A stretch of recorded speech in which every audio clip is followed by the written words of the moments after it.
तो चलिए आज शुरुआत करेंगे अपने रीजनिंग सेक्शन से नए टॉपिक की जो होगा क्लॉक।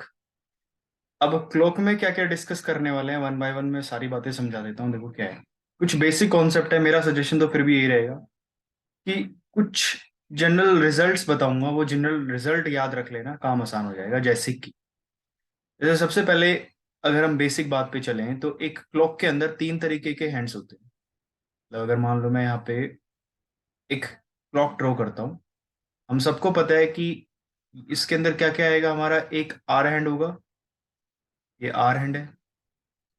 एक इसके अंदर मिनट हैंड होता है और इसके अंदर एक सेकंड हैंड भी होता है। पता है मेरी बात? ठीक है, तो मतलब ये आर हैंड हो गया, ये मिनट हैंड हो गया और ये सेकंड हैंड हो गया। तो सबसे पहली बात जो करेंगे ना, हम बात कर रहे हैं angle travelled,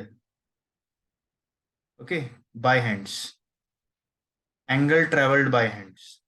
angle travelled by hands का मतलब क्या हुआ? जैसे मान लो हमसे कोई पूछ ले कि एक मिनट में आर हैंड कितना चलती है, कितने डिग्री चलती है, मिनट हैंड एक मिनट में कितना चलती है, सेकेंड हैंड एक मिनट में कितना चलती है, फिर ट्रैवल करती है, की बात है। ठीक है ना? तो अब हम करेंगे क्या, इस बात को ध्यान से समझो। आसान सी बात तो यहाँ पे ये हुई, कॉमन सेंस की बात है, ये दिख भी जाएगी तुम्हें डायग्राम में। अगर मान लो ये इस टाइम पे थ्री पे है तो दोबारा थ्री पे आर हैंड कब आएगी भाई? 12 घंटे के बाद आएगी। मतलब आर हैंड जो है हमारी, वो 12 घंटे के अंदर 360 डिग्री एंगल बनाती है। एक घंटे में कितना बनाती है? 30 डिग्री। ठीक है, तो इसका मतलब क्या हुआ? 60 मिनट का मतलब हुआ 30 डिग्री। तो एक मिनट का कितना हुआ? Half degree. कई बार हमसे डायरेक्ट क्वेश्चन पूछ लिया जाता है कि भाई एक मिनट में आर हैंड कितना एंगल ट्रेवल करती है, याद रहना चाहिए और ये भी याद रहना चाहिए। आसान है कहानी।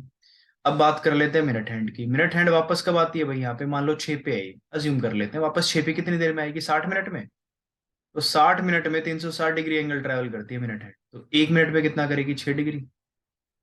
रिलेट कर पा रहे हो भाई? तो ये बातें याद रखनी है। ऐसे ही सेकंड हैंड कब आती है भाई? वापस यहाँ पे हमें अच्छे से पता है, एक मिनट में पूरा घूम जाती है वापस। तो 60 सेकंड के अंदर कितना होता है? 360 डिग्री ट्रेवल करती है, तो एक सेकंड में कितना ट्रेवल करेगी? 6 डिग्री ट्रेवल करेगी हमारी सेकंड। तो ये तीन बातें हैं, इनके ऊपर डायरेक्ट क्वेश्चन पूछ ले जाते हैं। कई बार वो मैं दिखा भी देता हूँ क्या क्वेश्चन पूछ ले जाते हैं, और ये बात हमें पता होनी चाहिए। जैसे कि ये क्वेश्चन है भाई, ये क्वेश्चन जो है ना हमारा सेकंड हैंड के ऊपर बेस है। और सेकंड हैंड याद है ना, सबसे लेफ्ट में जो कंडीशन पढ़ी थी हमने, ये वाली याद है? ये वाली एक सेकंड में 6 डिग्री वाली। तो हम यहाँ पे जाएंगे, हमने रूल पढ़ लिया है। हमें पता है कि सेकंड हैंड जो होती है हमारी, वो एक सेकंड में 6 डिग्री मूव करती है। तो 15 सेकंड में पूछा हुआ है, तो 15 सेकंड में कितना मूव करेगी भाई? 90 डिग्री मूव करेगी। उस क्वेश्चन का आंसर क्या हो जाएगा? डी हो जाएगा। ठीक है, ये कहानी का आंसर है। आगे चलते हैं। दूसरा दूसरा क्वेश्चन अगर हम तो देखोगे, बेस है, ये है हमारा आर हैंड के ऊपर। आर हैंड हमने सबसे राइट में पढ़ा था, याद है? एक मिनट में हाफ डिग्री, एक घंटे में 30 डिग्री, ये वाला क्वेश्चन। आगे चले। ये क्या बोल रहा है? आर हैंड के बारे में हमने क्या पढ़ा है भाई? एक घंटे में 30 डिग्री है। सेकंड की पूछ रहा है, तो हमें पता है कि भाई एक मिनट में कितना था? हाफ डिग्री था। ठीक है, तो 60 सेकंड में कितना हो जाएगा? हाफ डिग्री रहेगा। तो कहने का मतलब एक सेकंड में हो गया हाफ, 1/60 मल्टीप्लाई 36 सेकंड में पूछा हुआ है, तो मल्टीप्लाई 36 कर लो। तो ये कितना हो जाएगा? 18। ठीक है, 6×3 = 18, 6×10 = 60। तो 3/10 आ गया एक सेकंड में। ये इस क्वेश्चन का आंसर हो जाएगा, सी। आगे चले थोड़ा, आगे हो गया ये। अब इस क्वेश्चन में पूछा गया है कि भाई मिनट हैंड के सीन में बताओ, मिनट हैंड का क्या होगा? मिनट हैंड बीच वाला सीन था, याद है? मिनट हैंड मैंने समझाया था, ये वाला मिनट हैंड, ये वाला। इसमें एक मिनट में 6 डिग्री था। तो ये याद रखो इसको, ये नहीं कि बार बार हम जाके देख रहे हैं। ठीक है, अभी तो फर्स्ट टाइम पढ़ रहे हैं जो लोग, उनको नहीं पता होगा। तो एक मिनट में कितना था, कैसे याद रखा जाता है मैं बता भी देता हूँ। 60 मिनट में 360 था, तो एक मिनट में 6 डिग्री हो गए। ऐसे याद रखने का तरीका हो जाएगा ये। तो 29, मतलब 60 सेकंड में 6 डिग्री है। एक सेकंड में 1/10 है, तो कितने में? 29 सेकंड में पूछा हुआ है, तो 29/10 का मतलब हो गया 2.9, और ये आंसर हो जाएगा हमारा बी। आसान कहानी है। तो एंगल ट्रेवल्ड मैंने बताए हैं पहले तीन क्वेश्चन में, और ये बातें अगर समझ आ गई तो बेसिक तो बात समझ आ ही गई है। ठीक है, थोड़ा और आगे चलते हैं, बस उससे पहले मैं एक बात और समझा देता हूँ तुमको, ध्यान से सुन लो। वो क्या है कि अगर हम वॉच के अंदर देख ले ध्यान से, तो दो तीन सीन बनते हैं। या तो मिनट हैंड और आर हैंड कोइंसाइड करेंगी, मिनट हैंड और आर हैंड कोइंसाइड करेंगी। ठीक है, मतलब यहाँ पे बोलते हैं 0 डिग्री एंगल। ठीक है, ऐसे ही अगर मैं मिनट हैंड और आर हैंड की बात करूं, ये 180 डिग्री का एंगल भी बना सकते हैं। ऐसे ही अगर मैं 360 डिग्री की बात कर लूं तो क्या होगा, 360 नहीं, यहाँ पे 90 की बात करनी पड़ेगी। ये कितना एंगल हो जाएगा, 90 डिग्री हो जाएगा, 90 डिग्री। ठीक है, तो हम क्या कहना चाह रहे हैं भाई, पूरे एक दिन के अंदर, एक दिन के अंदर ऐसा कितनी बार होगा कि ये ऐसे वॉच कोइंसाइड करेंगी। एक दिन में ऐसा कितनी बार होगा कि भाई 180 डिग्री एंगल मतलब बिल्कुल आमने सामने हो जाएंगी। और 90 डिग्री कितनी बार होगा। तो थोड़ा इस बात को ऐसे समझ लो, देखो कॉमन सेंस देखना पड़ेगा, थोड़ा डायग्राम पे ध्यान देना पड़ेगा। देखो क्या है, इस बात को ऐसे समझ लो, जैसे 12 है, ये 1 है, ये 11 है, ये 2 है, और ये मान लो 3 है, ये 4 है, ये 5 है, और ये 6 है। ये तो हमें साफ साफ पता है कि हमें एक बात समझ आती है, अगर हम डायग्राम के हिसाब से सोचे, थोड़ा डायरेक्ट रिजल्ट तो मैं बता देता हूँ, लेकिन थोड़ा समझने भी आना चाहिए। देखो क्या है, तो मान लो हमें अच्छे से पता है कि कुछ ऐसा होता है कि भाई, अगर 1 और 2 की बात करें तो मिनट हैंड कुछ यहाँ पे रहती है, आर हैंड यहाँ होती है, मिनट हैंड यहाँ के मिलती है। अगर मान लो 11 बजे हुए, 11 के बाद तुम्हें दिखेगा कि 11 और 1 के बीच में ना मिनट हैंड सिर्फ एक ही बार मिलते हैं, आर हैंड और मिनट हैंड ना, उसके बाद डायरेक्ट 1 के बाद या 11 से पहले ये सीन रहता है, ये वाला सीन रहता है। तो कहने का मतलब क्या हुआ, मैं क्यों बना रहा हूँ ये डायग्राम, कि 11 से 12 और 12 से 1 के बीच में इंटरसेक्शन नहीं होता है, 2 की बजाय ये 1 ही होता है। तो इसीलिए 12 घंटे में ना 11 12 काउंट करते हैं, क्योंकि हर घंटे में एक मिलता है ये हैंड। लेकिन यहाँ पे क्या सीन हो रहा है, 11 और 1 के बीच में एक ही बार हुआ है, इसलिए एक घट जाता है। इसलिए 12 घंटे में 11 बार होता है, तो पूरे दिन में 22 बार होता है। ठीक है, पूरे दिन में तो 12 घंटे में कितना हो जाएगा, 11 बार हो जाएगा। अगर पूछ ले कोई, हमें बात पता होनी चाहिए। ठीक है, ऐसे अगर मैं 180 डिग्री की बात कर लूँ, 180 डिग्री की बात कर लूँ, सेम सीन यहाँ पे रहता है, एक दिन में 22 बार होता है आमने सामने, और 12 घंटे में 11 बार होता है। ठीक है, यहाँ पे भी अगर तुम देखोगे तो ये बनता है 6 बजे बनता है ये, ठीक है ना, जैसे यहाँ पे 7 होता है, यहाँ पे 6 होता है, 5 होता है, तो बिल्कुल आमने सामने सिर्फ 6 पे ऐसा होता है, वरना सबके बीच में ही आता है, तो 2 1 में काउंट हो जाते हैं, इसलिए ये सीन यहाँ पे 22 और 11 का बनता है। 90 डिग्री का थोड़ा अलग सीन होता है, क्योंकि 90 डिग्री में क्या होता है, देखो इसको थोड़ी सा ऐसे समझ लो, तुम्हें ज्यादा रिलेट कर पाओगे बात को। 3 है ये 12 है, ये 6 है, ये 1 है, ये 2 है। होता क्या है, इसमें एक बार तो देखो 90 डिग्री यहाँ पे बनता है जब ये सीन होता है, ठीक है, और एक बार बनता है जब ये यहाँ आ जाता है। तो एक घंटे में ना 2 बार बनता है, तो 12 घंटे में कितनी बार होना चाहिए, 24। लेकिन यहाँ पे क्या बनता है, 12 घंटे में 22 बार ही बनता है। ऐसा मतलब 1 घंटा यहाँ पे निकल के आएगा, मैं समझा देता हूँ, फिर ये होता है 44 टाइम। याद रखो इस बात को।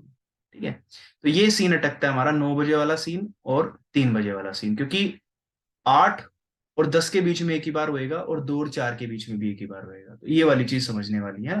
तो एक एक बार हट जाता है, इसीलिए 12 घंटे में 24 ना होके 22 निकल के आता है। ठीक है, ये वाले डायरेक्ट क्वेश्चन रिजल्ट पूछे जाते हैं, और हमें पता होनी चाहिए तीनों डायरेक्ट रिजल्ट। ठीक है, इसके इसके बेस पे क्वेश्चन भी करेंगे हम, पहले उससे पहले देख लेते हैं क्वेश्चन क्या है। अगला क्वेश्चन है हमारा कि सुबह के 6 बजे हुए, 6 o'clock इन द मॉर्निंग, तो बताइए कितना डिग्री मेरी आर हैंड रोटेट कर जाएगी 4 बजे तक। तो आसान है, ये तो पहले वाले कॉन्सेप्ट पे ही है, मतलब 6 AM से लेके 4 PM तक कितना डिग्री रोटेट करेगी। तो आर हैंड के बारे में हमने एक बात पढ़ी थी, क्या पढ़ी थी हमने बात की, 1 घंटे में कितना मूव होता है, 30 डिग्री मूव होता है। तो 6 से 12, 6 घंटे, ये 10 घंटे में कितना मूव हो जाएगा, 300 डिग्री हो जाएगा। और ये क्वेश्चन का आंसर क्या हो जाएगा, बी हो जाएगा। बात आई समझ, डायरेक्ट क्वेश्चन पूछे जाते हैं। अगला भी कर लेते हैं, अगला ये है, ये भी क्वेश्चन किसके ऊपर बेस है, ये बेस है सेकंड हैंड के ऊपर। सेकंड हैंड के बारे में क्या पढ़ा था मैंने, याद आया कि 60 सेकंड में 360 डिग्री था, तो 1 सेकंड में 6 डिग्री। याद आया, वही सीन है साहब। तो 3600 डिग्री कितनी देर में हो जाएगा, 600 है ना, 1 सेकंड कितना है, 3600 डिग्री है ना।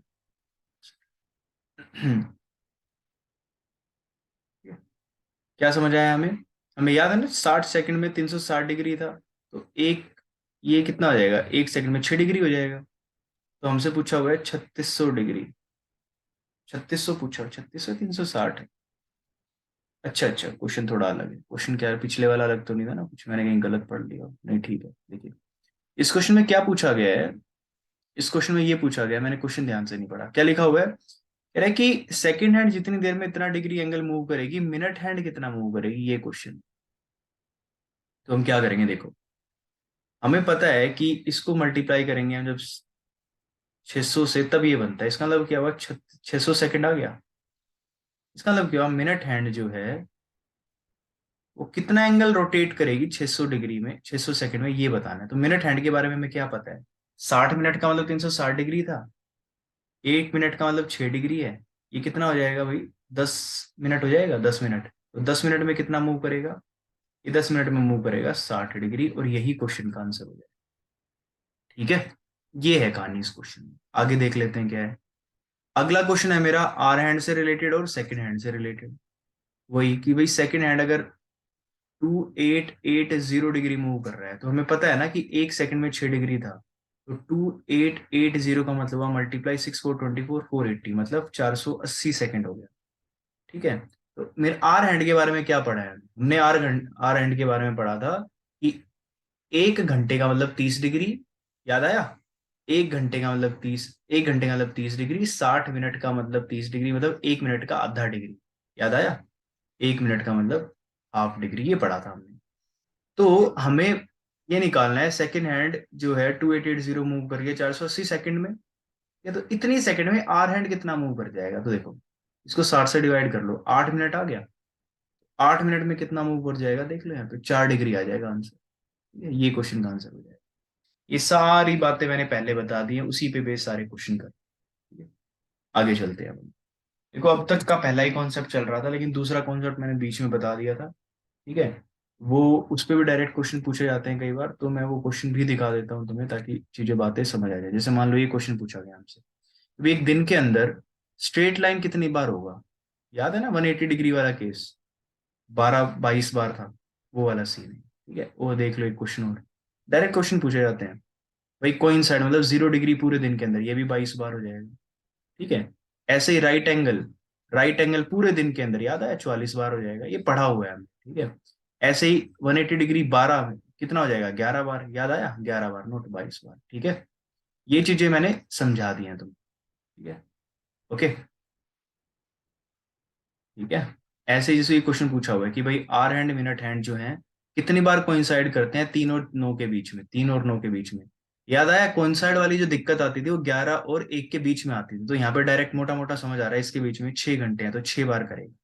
ठीक है, आसान क्वेश्चन है ये भी ना। एक 3 से 4 के बीच में, एक 4 से 5, 5 से 6, 6 से 7, 7 से 8, 8 से 9, है ना। तो 1 2 3 ऐसे समझ लो, 6 बार करेगा, सब ट्रैक्ट कर लिया डायरेक्ट। ठीक है। अब मैं चलता हूँ तीसरे कॉन्सेप्ट पे, जो मैंने अभी तक नहीं समझाया है, जो समझ आना जरूरी है, और जो मैं बात कर रहा था शुरू में कि जनरल रिजल्ट याद रखना। देखो होता क्या है, बार बार ना इस चैप्टर में एंगल की बात की जाएगी भाई, किसी भी टाइम पे बोलेगा आर हैंड और मिनट हैंड के बीच में एंगल क्या है, तो हमें क्या याद रखना है। देखो एक बात फॉर्मूला पढ़ाता हूँ, इस चीज को ऐसे याद कर लो कि जब भी एंगल की बात आए ना, हमें ये याद रखना है 11 m, m 4 मिनट है वैसे, 60h डिवाइडेड बाई में 2, ये याद रखना है। ठीक है, 11m - 60h/2। ठीक है, ये है जनरल जनरल रिजल्ट है जनरल रिजल्ट। और क्या बात हमें याद रखनी है, याद समझो मेरी बात।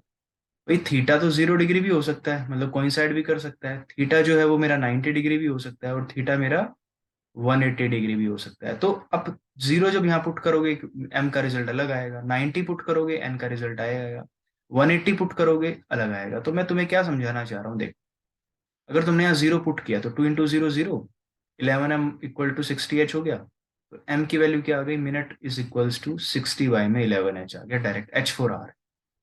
तो तुम डायरेक्ट निकाल सकते हो किसी भी टाइम पे, अगर 0 डिग्री तुमसे कोई पूछ ले कि भाई 2 और 3 के बीच में ऐसा कौन सा टाइम है कि जब ये 0 डिग्री एंगल बनाएंगे, तो हम क्या करेंगे, टाइम 2 बज के कुछ मिनट होगा ना, बस h की जगह पे ये पुट कर देंगे, मतलब 60/11 मल्टीप्लाई टू 120/11, मतलब 11 × 1 = 11, 10। ठीक है, 10 10/11, 2 बज के 10 10 बटे में 11, ये टाइम है जहां पर मिनट हैंड और आर हैंड कोइंसाइड कर जाएंगे। बात आ गई समझ।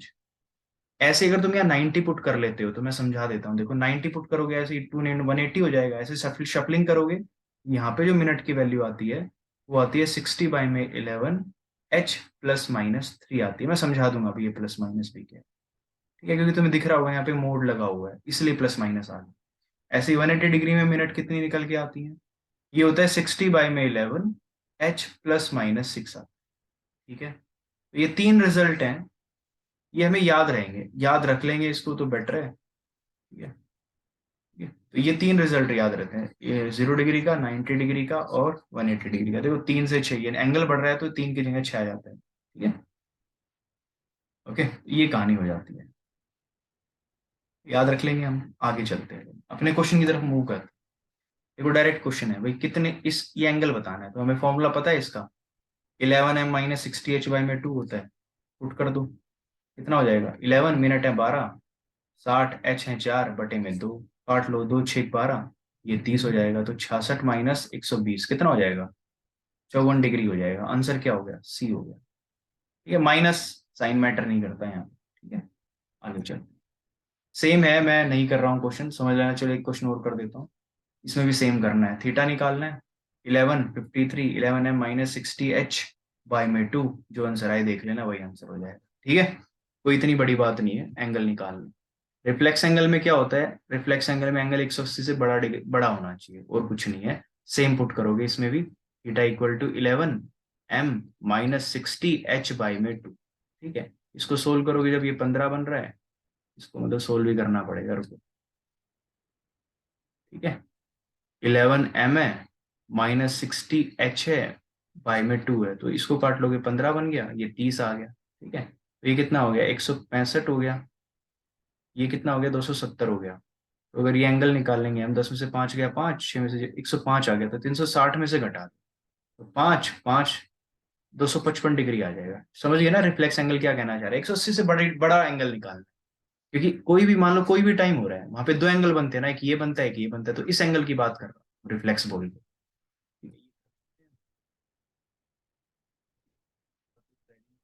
देखो अब तक ना थीटा निकालना था, और मान लो जब थीटा गिवन हो तब क्या करेंगे, सेम चीज करनी है। Theta equal to 11m - 60h/2 होता है, तो तुम्हें एक चीज मैं समझाता हूँ, वो याद रखना क्या है सीन है। देखो यहाँ से पूछा हुआ 10 और 11 के बीच में टाइम निकाल के दिखाओ, तो देखो क्या होगा।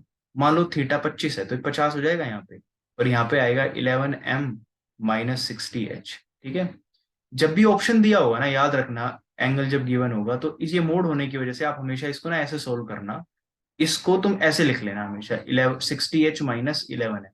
बस ये याद रखने वाली बात है, क्योंकि यहाँ से ना एंगल ऑप्शन में मैच नहीं होता। तो हम क्या करेंगे, ये हो गया वैल्यू, तो 50 = 60, एच की वैल्यू हमें पता ही है 10 होगी, क्योंकि 10 बज के कुछ मिनट होता है, तो 11 × मिनट ही होगी। तो 11m की वैल्यू कितनी आ गई भाई, 600 - 50, 11m कितना हो गया, 550 हो गया। तो m की वैल्यू कितनी आ गई, मिनट कितनी आ जाएगी, 50 मिनट आ जाएंगे। ठीक है, तो 10 बज के 50 मिनट मतलब ए ऑप्शन हो जाए। पॉइंट आ गया समझ, क्या बता क्या समझाया मैंने। ये बात याद रखना, फॉर्मूला हमने ये याद रख रखा है, लेकिन जब थीटा आ जाए तो इसको पलट लेना, अगर ऑप्शन मैच कराना है तो हमेशा ये मिलेगा। तो ऐसे ही सेम सीन यहाँ पे है। ठीक है, अब आ गए हैं बात अगली पे, ये 90 डिग्री, इसके लिए हमने 90 डिग्री के लिए पढ़ा हुआ है फॉर्मूला। क्या है 90 डिग्री के लिए फॉर्मूला, वो है मिनट इक्वल्स टू 60/11 h ± 3 है। ठीक है, 8 से 9 के बीच में टाइम निकालना है, 60/11, 8 यहाँ पे पुट कर लो, तो 8 + -3, कंफ्यूजन है, प्लस ले माइनस ले, जब ये बड़ा आ जाए इससे तो प्लस माइनस ले लेना। 8 में से 3 गया 5, तो 60 में से 11, 8 में से 3 गया 5, ये कितना हो जाएगा, 300/11 कितना हुआ, 11 दूनी 22, 8 कैरी 77, 3/11 27, 3/11, ये कितना हो जाएगा, ए ऑप्शन हो जाएगा। ठीक है, आगे चलते हैं। अगला दिया गया है 30 डिग्री पे, ये भी मैंने अभी भी पढ़ाया है, क्या, theta equal to 11m - 60h/2 था, याद कर लो, मैंने क्या रूल सिखा दिया, 30 है ये, यहाँ पे 2 30 30 60 हो गया, बस 60 को बराबर कर लो, इसके साइन चेंज कर लो, 60h - 11m। ठीक है, 60 वैल्यू 60 है, आर की वैल्यू 6 है, -11 × m है, तो 11m की वैल्यू कितनी हो जाएगी, 360 - 60 हो जाएगी, तो 11m 300 हो गया, तो m की वैल्यू आ जाएगी 11 दूनी 22, 27, 3/11, ऑप्शन क्या हो गया, 6 बज के 27 मिनट, और ये ऑप्शन हो जाएगा। कहानी आगे समझिए, करना है बार बार। 180 डिग्री वाले में भी पढ़ लिया मैंने, क्या बताया था भाई, थीटा की वैल्यू 60, सॉरी मिनट की वैल्यू नॉट थीटा, 60/11 था, h ± 6 कर लेना है बस यहाँ पे, तो 60/11 हो गया। h की वैल्यू कितनी है यहाँ पे, 12 है, तो 12 बड़ा है, तो 12 में से 6 ऐड कब करना है, जब छोटा होगा, तो 12 में से 6 गया 6, 360/11 आ गया, 11 3 33 है, 3 कैरी 11 दूनी 22 है, 32 8/11 आ गया 12 बज के। तो सी ऑप्शन हो जाएगा। ठीक है, ये कहानी चल रही है बार बार। से ही कोइंसाइड की अपोजिट 180 डिग्री की बात करेंगे। यहाँ पे देखो 180 डिग्री लिखा हुआ है, अपोजिट है ना। 180 डिग्री में अभी अभी पढ़ के आए फॉर्मूला, 60y में 11 मिनट निकालने के लिए h प्लस माइनस 6 है, वैल्यू पुट कर लेना, कितना है 8 है, तो 8 में से 6 गया तो हम निकाल सकते हैं, क्वेश्चन को कोई बड़ी बात नहीं। ठीक है, 60/11 हो जाएगा, 8 में से 6 गया 2, 120/11 है, 11 के 11 10, 10/11 आ जाएगा। ठीक है, ए ऑप्शन हो जाएगा। अब मैं 2 क्वेश्चन करा रहा हूँ जो थोड़े से स्टेटमेंट के आ जाते हैं क्वेश्चन कई बार। वो क्या है देखो ध्यान से। वो ये है, भाई एक वॉच है जो 6 मिनट गेन कर लेती है 1 घंटे में। 1 घंटे में कितना गेन कर लिया उसने, 6 मिनट गेन कर ली। ठीक है, हमने वॉच को सेट किया 8 बजे, तो बताओ व्हाट टाइम, वो कितना टाइम शो करेगी अगर एग्जैक्ट 7 बज रहे हैं। देखो 8 से 7 अगर हम देखें तो ये टोटल 11 घंटे बनते हैं। तो 11 घंटे में कितना गेन होगा भाई, 11 × 66 मिनट गेन हो जाएगा। हो गया कि 66 मिनट, मतलब अगर टाइम अभी 7 दिखा रहा है तो इतना मिनट ज्यादा दिखाएगा, मतलब 8 बज के 6 मिनट हो जाएगा। ऑप्शन का नंबर ए हो जाएगा। ठीक है, बात आई समझ। आगे चल रहे हैं थोड़ा सा। इस क्वेश्चन में क्या है, एक क्लॉक है सेट राइट की है 8 बजे संडे को कितने बजे सेट की है, वो 8 बजे की है सेट। कर ली सेट 8 बजे। वो 24 घंटे के अंदर ना 8 मिनट गेन कर जाती है, बढ़ गेन कर लेती है। ठीक है, तो अब हमसे क्या पूछा गया, करेक्ट टाइम बताओ जब उस वॉच के अंदर अपकमिंग मतलब नेक्स्ट संडे का 9 PM हो रहा हो। ये बात समझ आई तुम्हें। इसका मतलब समझो क्या करना है। अब पिछले वाला क्वेश्चन का रूल यहाँ लग नहीं सकता, थोड़ा सा गड़बड़ हो जाएगी बात। देखो क्या समझा रहा हूँ मैं, रूल क्या समझा रहा हूँ। जब भी हमसे करेक्ट टाइम पूछे ना तो हमें क्या सीखना है। देखो जो हमारा 24 घंटे और 8 मिनट है वो किसके इक्विवेलेंट हो जाने चाहिए, राइट वॉच के 24 घंटे के हो जाने चाहिए। तो अगर मैं इसको थोड़ा सा आर की फॉर्म में लिखना चाहता हूँ तो 8/60 कर लो, 4 दूनी 8, ये कितना हो जाएगा 15×4 = 60, 6 362/15 हो जाएगा। ठीक है, तो 362/15 घंटे जो है रोंग के वो बराबर हो जाएंगे 24 घंटे राइट के। तो 1 घंटा किसके बराबर हो जाएगा, 24/362/15। अब देखो 8 से 9, इसका मतलब क्या हुआ, 7 दिन, 7 दिन 24 घंटे plus 8 AM to last Sunday के 8 सुबह के रात के 9, तो कितना हो जाएगा 13 घंटे ही हो जाएंगे। 7 × 4 = 28, 2 कैरी 168 + 13 कितना हुआ 181 आवर हो जाएगा। मतलब 181 घंटे गलत वॉच के, वो 24/362 गुणा में 15 गुणा में 181, मतलब ये दो दो पे जाएगा, ये 12 पे जाएगा, 15 × 12 180 होता है। मतलब गलत के 181 घंटे और सही के 180 घंटे के, मतलब एक घंटा कम हो जाएगा राइट वॉच में। तो अभी 9 PM दिखा रहा है, 9 PM दिखा रहा है, तो राइट वॉच में 8 PM हो जाना चाहिए। क्लियर हो गई बात। आज के लिए हम इतना ही कर रहे हैं। मोस्ट ऑफ द कॉन्सेप्ट मैंने अपनी तरफ से डिस्कस किए हैं, बाकी कॉन्सेप्ट जो बच गए हैं क्लॉक के हम अपनी नेक्स्ट वीडियो में डिस्कस कर लेंगे, क्योंकि ये बेसिक कॉन्सेप्ट हमें क्लियर होने जरूरी है। मैक्सिमम क्वेश्चन वैसे इन्हीं से हो जाते हैं जितने हमारे एग्जाम में। ठीक है, तो मिलेंगे अपनी नई वीडियो में कुछ नए क्वेश्चन के साथ। इसको यहीं पे रोक रहे हैं।